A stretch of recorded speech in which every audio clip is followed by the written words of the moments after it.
Good morning. We're going to show you how to regenerate a plant.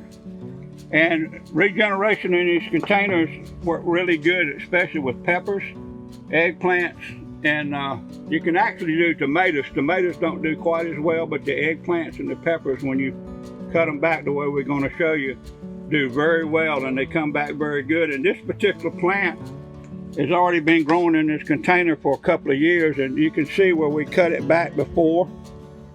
And then this one regenerated, and when it's pretty much running its course again. But all you have to do is come down on your stem, and you can see there's some little stems coming on, these little knots.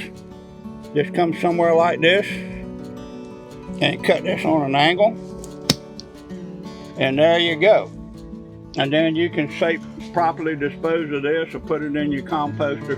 Don't recommend doing the tomatoes in the compost, but the tomato stems and all that, I mean the eggplant stems and the pepper stems seem to do okay.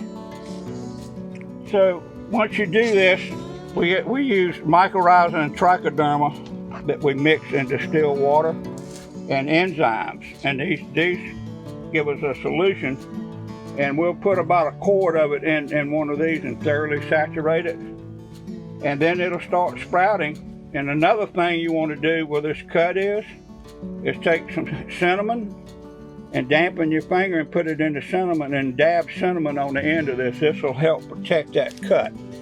Cinnamon's very good for like healing wounds and things like that. It's also good for rooting generation. So when you mix that solution, like I say, that the enzymes and the trichodermas and all start cleaning the old roots, and the enzymes break down the old roots and turns it back into nutrition. And like I say, the plant will start growing back, and then you can get another season or two out of it. Peppers done right, you can do these 5 and 6 generations. And the nice thing about also when you regenerate a plant is the water usage on them goes down. They get more efficient, so you don't have to water them as much. Some of these pepper plants, after they've been cut down 4 and 5 times, can go upwards of a month without even being watered. So that's a big advantage, because you never have to take it out of this container. You can just use the same container over and over again.